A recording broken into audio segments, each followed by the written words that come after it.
Why Americans with a 500K plus net worth still feel broke in 2025. You ever look at your brokerage account, see a number north of 500 grand, and still feel a little knot in your stomach when the mortgage notification hits your phone? Yeah, me too. I'm talking to the people who did everything right on paper. Six-figure household income, maxed 401k for 15 years, paid off the car, no credit card debt, house in a good school district, and yet you're still doing the mental math before you book a long weekend in Asheville. You're not crazy. You're not bad with money. You're just living in 2025 America. Last year, a firm called Edelman Financial Engines surveyed 1,200 households with investable assets between 500 grand and 2 million bucks. 78% of them said they still feel like they're living paycheck to paycheck. Not kinda tight, paycheck to paycheck, at seven-figure net worth in some cases. That number stopped me cold when I read it, because I know these people. I am these people. And I'm willing to bet a lot of you watching this are too. So let's talk about why this happens. No hype, no judgment, just the math and the psychology that nobody puts on the vision board. The core lie we were all sold is pretty simple. Hit a big enough number and the anxiety goes away. That's what the financial independence blogs told us in 2012. That's what the older guys at work implied when they said, just get to 1 million and you're coasting. That's what your parents meant when they said, save your money and you'll be fine. It was never true. It's especially not true now. Here's what $500,000 actually gets you in 2025. Let's use the most conservative rule out there, the one every retiree forum swears by: 4% safe withdrawal. $500,000 times 4% is 20 grand a year before taxes. 20 grand. That's $1,666 a month. In most coastal cities, that doesn't even cover rent and groceries. Okay, fine, you're not retired. You're still working, so the $500,000 is bonus money, right? Wrong, because the lifestyle you've built, the one that felt normal to slide into, now costs more than your parents' lifestyle did with twice the purchasing power. Take a real couple I know. We'll call them Ryan and Nicole, 44 and 42, live in the Denver suburbs. Ryan's a senior project manager at a tech firm, pulls about $165K. Nicole's a marketing director, another $140K. Combined, $305K gross. They bought their house in 2019 for $680K. Same house today, Zillow says $1.05 million. Their mortgage reset last year when they refinanced out of the 2.75% into a 6.8% to pull cash for a kitchen remodel. Payment went from $2,900 to $4,600 almost overnight. 2 Teslas on 60-month loans because we deserve nice things. Daycare stopped, but now it's private school tuition, 28 grand a year after taxes for 2 kids. They fly home to Ohio 4 times a year, business class because points, but still 3 grand a pop. They have the Peloton, the ski passes, the Disney Plus bundle, the Amazon Subscribe and Save that quietly became $400 a month. Their invested net worth sits right at $720K. On paper, they're crushing it. Every month, they still transfer the last $800 from checking to savings on the 23rd, so the mortgage clears on the 1st. They haven't touched that $720K once. It's their retirement. But it's also the only thing standing between them and a complete restart if one of them loses a job. That's what paycheck to paycheck looks like when you're in the top 10%. The brutal part? Ryan told me last month, man, I make 3 times what my dad ever made and I feel half as secure. That sentence lives rent-free in my head because his dad retired at 58 with a pension, a paid-off house, and a lake cabin in Michigan. Ryan's on track to work till 65 and pray Social Security still exists. So let's do the math out loud that most people only do in their head at 2 a.m. Ryan and Nicole's lifestyle costs them roughly 18 grand a month after taxes to keep running at the current standard.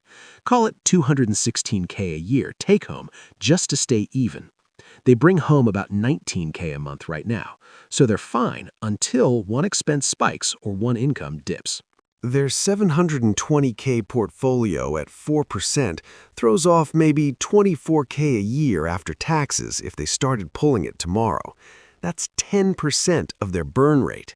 The investments aren't safety nets, they're decorative. The psychology here is vicious. It's called reference dependence. Your brain doesn't care about the absolute number in your Vanguard account. It only cares how far you are from the people you compare yourself to. In 1995, your dad's neighbor had a Ford Taurus and a flip phone. In 2025, your neighbor has a Rivian and a second home in Bend. Your brain resets normal every single year, so every time you level up, the finish line moves. You don't feel richer, you just feel like you finally caught up to average. That's why a guy with 1.4 million liquid still flinches when his daughter mentions summer camp in Aspen. That's why a household doing $400K gross hesitates to replace a 2018 BMW because what if the market corrects right when we need the cash? It's not greed, it's survival math with a moving target. So what do you actually do if you're already in this bracket and you don't want to feel broke forever? You don't need to move to a van or eat rice and beans. That advice is for 25-year-olds on Reddit. You're in your 40s with kids and a life. Here are the moves that actually work without torching everything you've built. First, freeze the lifestyle for 24 months. Just freeze it. No new cars, no bigger house, no private high school because the public one is fine for now.